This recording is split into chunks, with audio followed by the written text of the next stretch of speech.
Je ne peux continuer de revendiquer cette chaîne comme une chaîne de machines de guerre sans recevoir des machines de guerre. Et ce sera bientôt le cas. Mais pas aujourd'hui, parce qu'aujourd'hui, je reçois... Ah, mais quelle connasse. Je déteste cette meuf. Je la hais. Non, c'était plutôt pas mal. Ouais, c'était plutôt pas mal. Bon, alors Non, si je me permets de chambrer, c'est parce que c'est un honneur pour moi. C'est Que tu sois là. C'est mieux déjà. Donc déjà, merci. Merci à toi d'être là. Pierrot, je peux t'appeler Pierrot. Oui, De toute façon, c'est fait. Voilà. Donc tu connais sans doute Pierrot pour son franc-parler et son œil d'analyste en tant que journaliste sportif et tout particulièrement dans le football. C'est ça? J'ai bien appris ma leçon. C'est bien. C'est pas compliqué en même temps. Mais aujourd'hui, on va pas spécialement parler de football, même si on va parler d'un match. Et sans doute le match le plus important de la vie de Pierrot, celui qui fait qu'il est là aujourd'hui à côté de moi. Et ça, c'est quand même cool. C'est cool ou pas?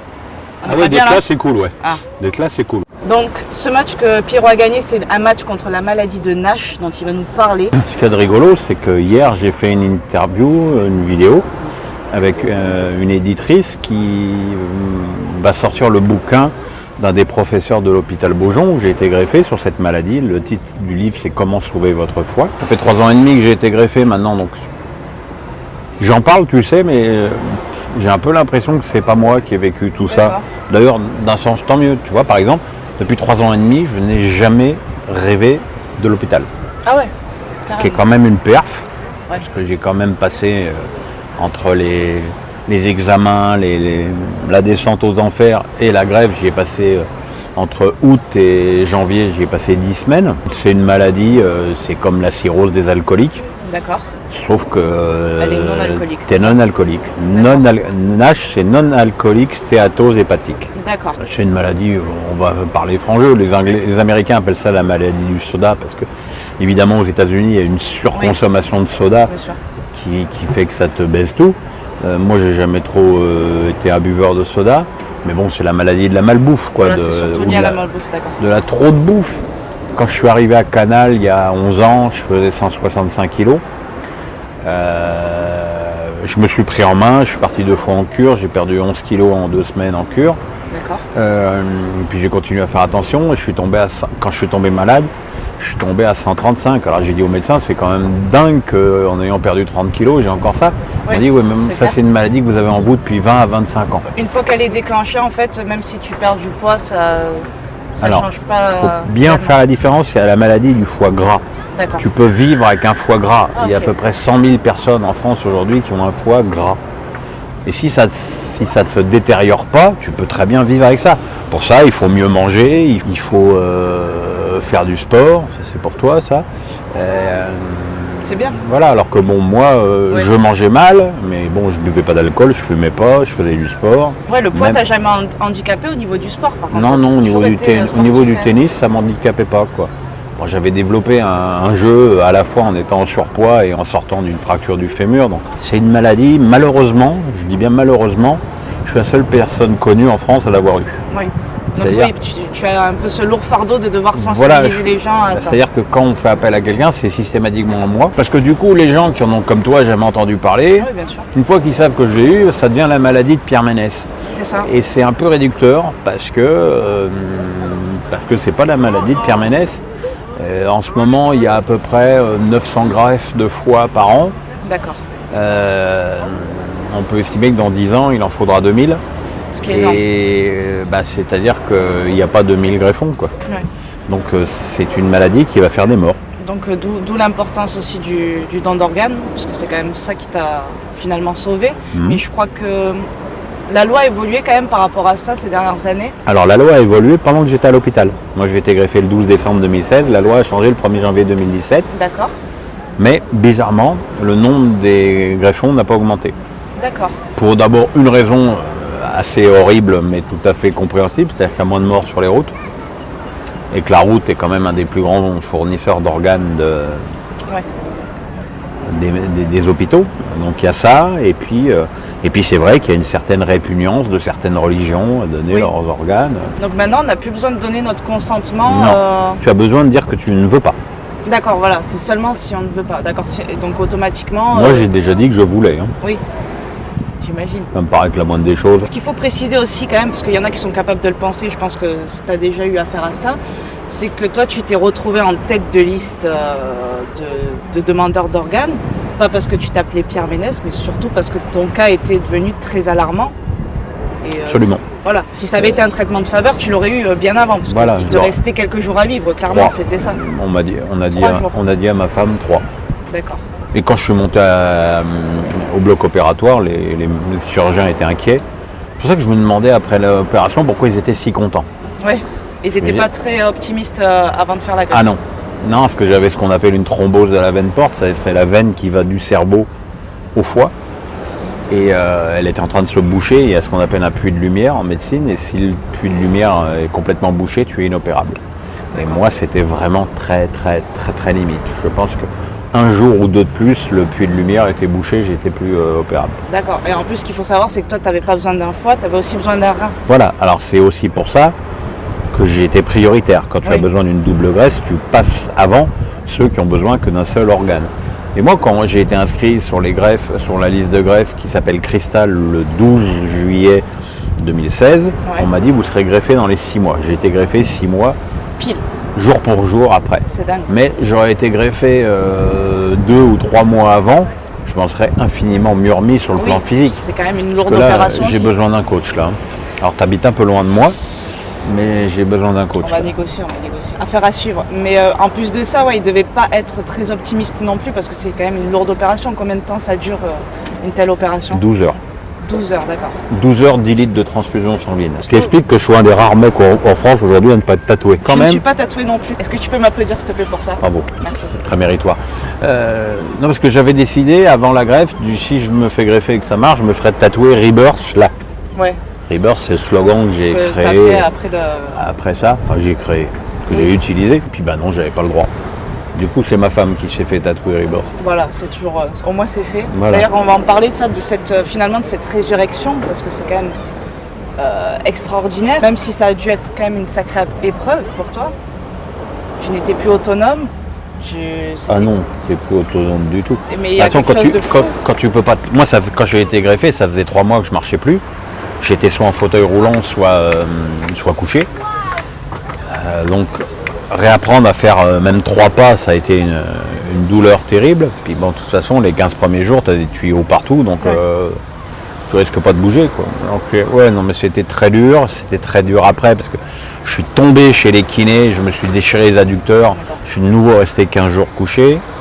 Ensuite, j'ai remarché avec des béquilles et tout. Et moi, quand je me suis réveillé de la grève, j'ai dit je reprendrai le CFC en 3 mois. Voilà, c'est quand même ça qui est dingue. Malgré tout ça, t'as annoncé aux médecins. Les médecins ont éclaté. Les médecins m'ont ri au nez. Hein. Et pourtant, 3 mois plus tard, Pierrot is back. 3 mois et 8 jours après, j'étais là. Ta force de volonté, ce qui t'a boosté, c'est quand même ta passion pour ton métier quand même. C'est quand même un métier de passion. Oui, et puis comme je dis, c'est quand même bien d'avoir un caractère de merde. Oui, ça aide, c'est sûr. Pas toujours, mais là je pense que ça t'a aidé. Comme j'ai eu le Covid récemment, j'ai de nouveau pu tester mon caractère de merde. Il marche toujours aussi bien. Lorsque tu as vécu tout ça, t'as pas eu peur à un moment donné de ne pas redevenir toi-même ? Parce qu'avec cette perte de poids... J'étais plus... Alors, je suis tombé malade à 135. 1 mois et demi après la greffe, je faisais 88. J'ai dit au Toubib, ce serait bien que je reste à 2 chiffres. Ils m'ont éclaté de rire au nez pour une deuxième fois en me disant... Vous pouvez faire ce que vous voulez, vous allez reprendre 35 kilos. J'ai repris 35 kilos, je suis remonté à 120. Ah ouais. Et là, avec le Covid, j'en ai perdu 125 même. Avec le Covid, j'en ai perdu 16, je suis tombé à 108. Là, je ne me suis pas pesé récemment, mais je dois faire 110, 111. Tu te stabilises quand même. Ouais. Mais quand même, on a eu la preuve que Pierrot est redevenu Pierrot. Est-ce que tu te rappelles du déclic que tu as eu, qui a fait que tu as lâché ton premier tacle après la greffe ? Non, je ne m'en souviens pas de mon premier tacle. Je me souviens que c'était pas le jour de la reprise. Il y avait trop émouvant. Il y avait trop d'émotions et puis j'étais là.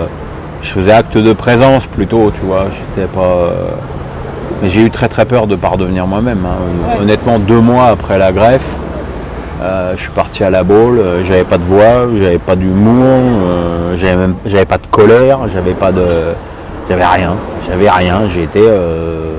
J'étais un légume amélioré, quoi. J'étais un légume greffé et qui marchait un peu avec des béquilles. Le fait d'avoir cette ligne d'arrivée, d'avoir aussi fait mon bouquin avec Catherine Siguret dans les 15 premiers jours de février. Alors c'est un bouquin que j'ai pas écrit moi-même pour 2 raisons. D'abord parce que j'avais pas la force.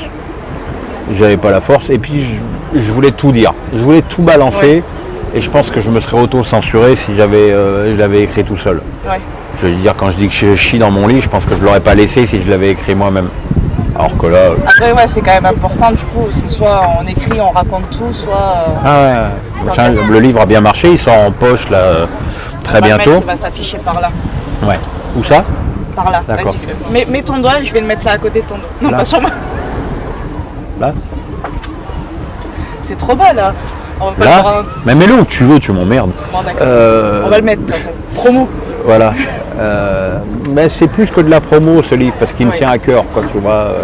Oui, parce que ça sert à parce que c'est un témoignage à la fois sur la maladie, sur le don d'organes. Ouais. Tu sais, moi depuis que j'ai eu cette maladie, il y a plein de gens greffés ou en attente de greffe qui me contactent. Forcément. Des gens qui sont en dialyse depuis 7 ans. Moi, la dialyse, tu as vécu ça aussi. Dialyse, j'en ai fait 5 mois. Je veux dire, à la fin, c'était d'ailleurs mon seul moment de plaisir de la semaine. C'est l'ambulance qui venait me chercher, qui allait à l'hôpital. J'avais ma petite chambre, mon petit goûter. C'était pratiquement mon seul moment de plaisir de la journée, enfin de la semaine. Mais 7 ans de dialyse, c'est un enfer. La conséquence ultime de la NASH, c'est que ça se termine en cancer. Alors mon cancer, il faisait que 2 cm. Et un cancer du foie n'est inquiétant qu'à partir de 5 cm. D'accord. Comme on dit, c'était quelque chose en plus quand même. Comme m'a dit les Toubis, de toute façon on s'en fout de votre cancer puisqu'on va changer le foie. Donc, oui, tant qu'à faire. Ça ils me l'ont dit après quand même, ils ne me l'ont pas dit avant. Et du coup, est-ce que ta vision au niveau de la vie ou même de ta santé, elle a changé depuis ou... Non, je dis souvent que je suis redevenu aussi con qu'avant. De toute façon j'étais un jouisseur avant. Oui. De la vie. Déjà, de base. Voilà, donc j'aime la vie, j'aime en profiter. On me dit que j'ai 7 vies comme les chats, donc j'en ai grillé 2 là, entre ça et le Covid. Ça va, t'es large encore. Il m'en reste encore 5, ouais. Enfin, faut commencer à faire gaffe quand même, toi. Ouais, je pense. Ouais, c'est une épreuve terrible, horrible. Mais finalement, je suis fier de m'en être relevé comme je m'en suis relevé, quoi. Je suis fier d'être redevenu moi-même. Comme ça, les gens peuvent encore plus me détester qu'avant. Enfin, pas tous, hein, bien sûr, mais il y en a. Parce qu'après, tu as quand même reçu beaucoup d'amour. J'ai reçu beaucoup d'amour, mais j'ai aussi reçu pas mal de témoignages de gens qui me disent je peux pas vous saquer, mais sans vous, l'émission se bat la même. Oui. Donc il y a des gens qui m'aiment pas, qui regardent l'émission me dire qu'est-ce qu'il va dire encore le con. Ils aiment te détester. Voilà, ils aiment me détester. On adore te détester. Voilà, et les gens qui m'adorent tout court, quoi. Oui. Tu vois. À la base, tu parles que de football aussi, donc bon. Mais le football, tu comprends, ça appartient à tout le monde. Ouais. Comme je dis, si j'étais acteur de cinéma, les gens ne viendraient pas me dire ah là, la scène que tu as jouée là dans le bar, je l'aurais pas joué comme ça, tu vois. Alors que le foot, les gens, ils ont toujours un avis et ils pensent toujours qu'ils peuvent faire le game avec moi. Alors que de temps en temps, j'ai un peu envie de leur dire, les mecs, ça fait 35 ans que je suis dans le foot. Je pense que je sais de quoi je parle un peu mieux que vous. Mais bon, non, le foot, ça appartient à tout le monde, mais c'est ce qui en fait aussi sa popularité. Elle a quand même pris des notes. Non mais je vous raconte ce qu'elle a quand même fait au départ. Moi je viens d'Élève, je vais me le faire à la one again. Elle a quand même pris des notes. J'ai un peu posé cette question, mais c'était surtout qu'est-ce qui a changé dans ton quotidien? Est-ce qu'il y a vraiment des choses qui ont changé? Les médocs. Ouais, les médocs forcément. Ah, les médocs. 8 le matin, 3 le soir. Ah ouais. Donc un anti-rejet pour le foie, un anti-rejet pour le rein, et après tu prends des médocs pour soigner ce que les anti-rejets déglinguent, c'est-à-dire le diabète, le cholestérol et l'hypertension. D'accord.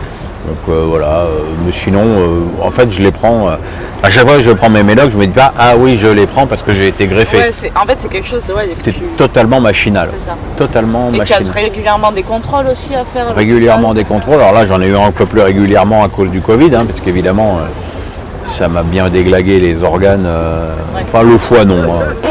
Pour ça on m'a prévenu, on m'a dit un foie, le danger dans le foie c'est les 15 premiers jours. Après ça roule. Après ça, ouais. Et en plus ça a un avantage, c'est que ça protège le rein. D'accord, ah je savais pas ça. Donc tu m'apprends des choses. Mais oui, j'apprends des choses. Pierre Ménez. Jouis de ma grande expérience. Profite. Tu peux me toucher si tu veux, tu sais, tu peux profiter. Hein. Ah là là, hein alors. Putain, il m'est arrivé un truc. Il m'est venu une licence poétique. Merci beaucoup Pierrot. Merci madame. J'ai l'habitude de terminer ces vidéos par un good vibes, mais comme j'ai un invité de marque, j'ai fait une intro un peu chambreuse, mais je vais le laisser terminer. Je vais lui laisser le mot de la fin. Tu peux utiliser plusieurs mots si tu veux d'ailleurs. Je peux. Voilà. Bah, je fais comme si j'étais pas là. Ouais, bon, ça va pas être dur. Ben non, mais voilà, pensez aux autres. Et pour penser aux autres, pensez à vous. Si vous avez des problèmes un peu de poids, pas forcément être ce qu'on appelle en obésité morbide, mais des problèmes de poids, n'hésitez pas à faire une prise de sang, à vous faire dépister. Si on vous dit que vous avez un foie gras, ne paniquez pas, il faut juste changer son alimentation, faire un peu plus d'activité physique, il faut s'adresser à Claudia. Tu auras des clients de toute la France. Et prenez soin de vous pour éviter de faire partie de ceux qui auront besoin d'une greffe dans 10 ans, parce que c'est une situation qui m'inquiète beaucoup. Là, j'ai tourné un documentaire pour la chaîne Planète de Canal. Attends, j'ai dit le mot de la fin. Ouais, mais bon, tu m'as filé le crachoir. Vas-y. Le doc s'appelle Pourquoi nous détestent-ils, nous les malades. Ça. Bon, il y a eu les juifs, les arabes, les noirs, les femmes, les homos, les gros, les vieux. Moi, j'étais dans plusieurs cases quand même. C'est ça, oui, mais on m'a dit on fait les vieux, les gros et les homos. Les vieux, les gros et les malades. J'ai dit c'est cool, je peux faire les trois. Mais j'ai pas voulu faire les gros parce que moi je suis absolument pas militant de ça, j'en ai rien à foutre. Comme tu dis, ça t'a jamais handicapé. Jamais. Et surtout même à 165 kg, j'ai jamais été le gros de service à la télé. Ça c'est une fierté. Et voilà quoi, prenez soin de vous et puis prenez soin des autres et surtout n'hésitez pas, s'il y a malheureusement un décès dans votre famille, à pratiquer le don d'organes parce que moi j'imagine que si un jour ma mère venait à mourir et qu'on puisse lui prélever 3 ou 4 organes et sauver 3-4 vies, j'en serais extrêmement fier. J'ai envie de pleurer, c'est bien, voilà. Merci beaucoup Pierrot. Merci ma belle.